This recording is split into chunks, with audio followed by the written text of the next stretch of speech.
I was working the night shift at my local Waldbaum's back when it used to be open 24 hours a day. There would normally be less than 10 customers throughout my shift, but I wouldn't get to sit around and do nothing though. They wanted me to work on stock when I wasn't helping a customer. It was a bigger Waldbaum's, so oftentimes there may have been one other person in the building, whether it be someone working on stock or someone cleaning. This night, I was the only one working. I was working stock in the cereal aisle when I heard something fall over on the other side of the shelf in the next aisle over. I would always hear the door to the store sliding open.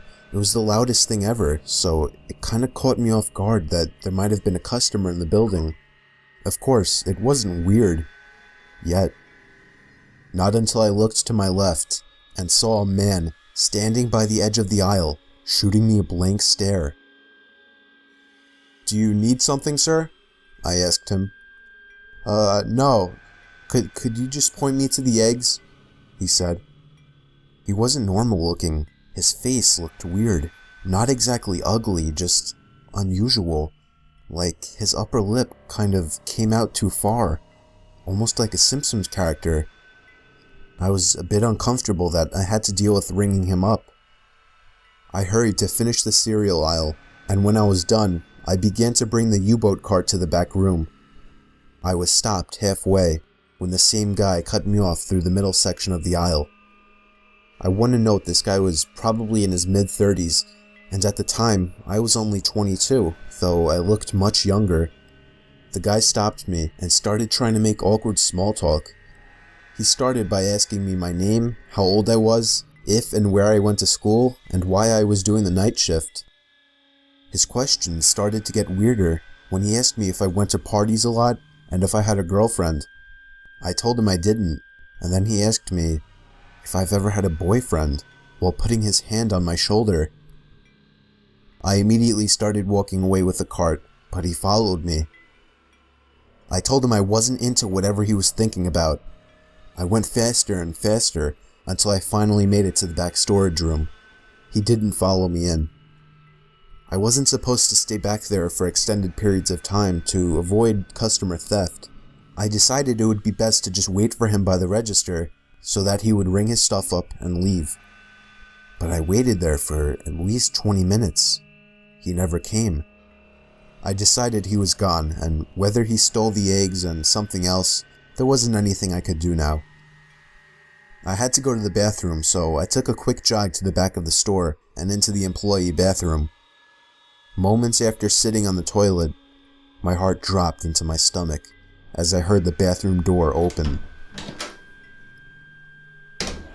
I choked the urge to say something like, "You can't be in here," but I didn't want to give away my position. I lifted my leg so that I wouldn't be visible from under the stall, and what happened next was simply horrifying. I sat there for the longest time, looking at the floor, not moving a muscle. When I finally looked up, I could see an eye peering through the crack of the stall door. I screamed. I knew I was trapped. I knew I had one shot at making a move. I grabbed the box cutter in my pocket and began sliding it through the crack of the door, forcing him to move his eye away. I took that chance to slam the stall door open in his face and hightail it out of the bathroom and all the way out of the store. I called my boss at least 5 times before he finally picked up and explained everything. He told me to call the cops, and so I did. Of course, the man wasn't in the store anymore by the time the cops showed up. I only did the night shift twice after that, and luckily didn't see the man again.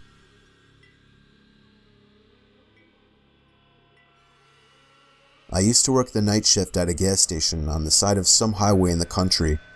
From the hours of 12 a.m. to 6 a.m., the road was pretty dead. I would have maybe 1 or 2 people come in to pick cash in a whole night. It was a very boring and depressing job, especially doing the graveyard shift, but I had just finished college and I needed to pay off my loans. The only reason I kept this job was because my boss threw me an extra $5 an hour for doing the night shift. On this one cold December night, I was doing my usual thing, reading the newspaper, playing games on my phone, and whatnot, when I noticed the headlights of a car pulling off the highway into the parking lot. It was a red pickup truck. Somebody stepped out and shut the door.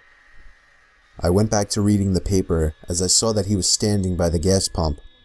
I assumed he wasn't paying cash. I looked up a few moments later and saw that he was still standing in the same position, staring at the gas pump.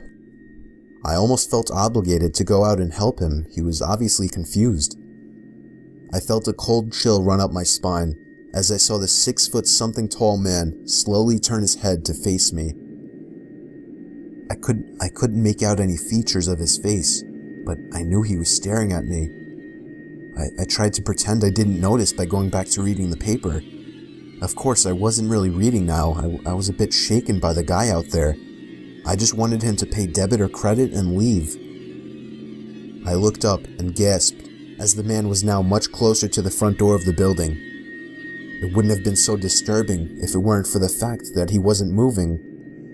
He was just standing still, as before, still looking in my direction. I walked over to the door to get a closer look. All I could see in his face was still blackness. I locked the door and flipped the open sign to closed on the door. I didn't care if this would possibly get me in trouble. I was not taking a chance because, quite frankly, I was scared shitless. I walked back behind the counter and sat down on one of the containers on the floor just so I couldn't see the man outside anymore. I stayed in that position for a good 5 minutes, texting every friend I have to see who was awake. I was desperate to tell somebody about this. When I finally got up to check that he was gone, I let out a full scream as the man was now right outside the door. I picked up the phone on the counter and called the police. The operator was reluctant to send somebody over because of the way I described the situation, but I persuaded them. I hid behind the counter, balled up like a child. I began to hear heavy thumps at the door, not innocent knocks to catch my attention. I mean thuds and thumps, trying to break down the door. And then eventually it finally stopped. I heard the sound of a car starting outside and then driving off. I looked outside and he was gone. A patrol cop along with a state trooper pulled into the parking lot. I reported the red pickup truck and told them which direction I thought he went in. I couldn't describe his face as all I saw was blackness. Of course, there wasn't much the police could do as the man didn't really do anything. I left that job a few months later to a job in the city.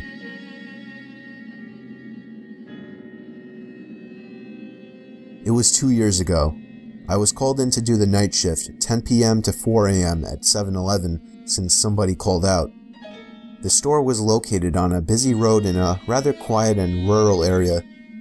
During the night shift, you could expect anywhere from 10 to 20 people come in to buy a beer or something else. This one particular night, there was this one guy, mid-20s, that came in. He started making weird noises, like loud yelling noises. I assumed he had some kind of mental disability. In fact, my brother has a mental disability, so I immediately felt sympathy for the guy. He walked up to the counter without any items, with his head facing me, but his eyes were looking up at the ceiling. I felt uncomfortable. I honestly didn't know how to deal with it. I tried speaking with him, but he only responded in loud noises. I kept checking if he was with someone outside, but he was alone. There weren't any cars in the parking lot, so I assumed he walked. He stood there for so long, looking up at the ceiling and making noises, that I tried to get him out by handing him a bag of chips and telling him he can go. I tried finding some kind of number to call for someone to help him. Then, out of nowhere, he finally turned around and walked out of the store. I felt so horrible for the man, but at the same time, I felt a bit creeped out. About an hour later, the phone on the counter rang. I picked up to hear the familiar yelling sounds of the man from earlier. It caught me off guard. I didn't know what to think, other than this has to be some kind of prank.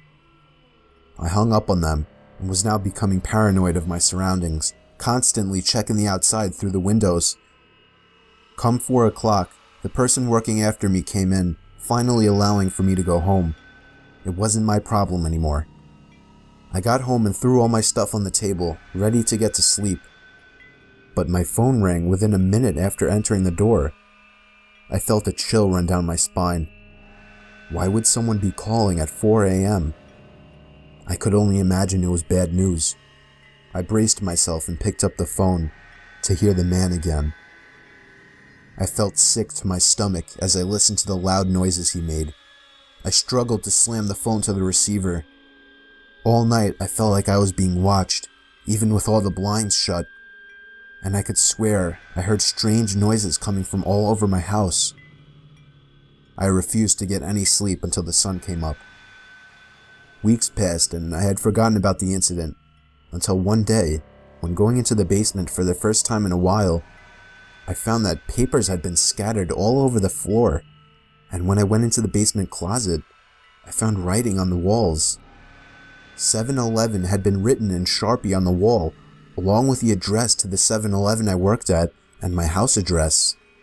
The most disturbing part, I also found various kitchen knives along with a large pocket knife sitting in the closet. What started out as seemingly just an innocent person turning into something of a prank ultimately turned into something much more horrifying. He had been living down there for God knows how long, and I'm just grateful that for whatever reason he changed his mind and left, because I haven't seen or heard from him since. All I can say is that man is dangerously ill.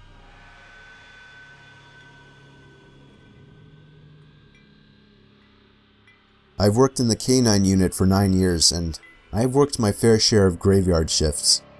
I've definitely come across weird things at night, but I'll never forget this one night. I worked with my dog Sammy, a German Shepherd. She was 2 years old at the time and was still kind of new to the job, just like me. I was driving down a road surrounded by crops when I spotted a suspicious-looking white van parked inside the crops. Both doors were open. I flashed my lights to try and draw out whoever was there. Nobody came out, so I parked and scanned the place out quickly. Nobody was in sight, so I took Sammy with me to track down the driver of the van. Sammy started going crazy when we reached the trunk of the van. She was pulling so hard she almost broke off the leash. I opened the trunk to the van, and a blast of foul air hit me in the face. I almost passed out from the mix of the horrible smell and the pure shock of what I saw in the trunk.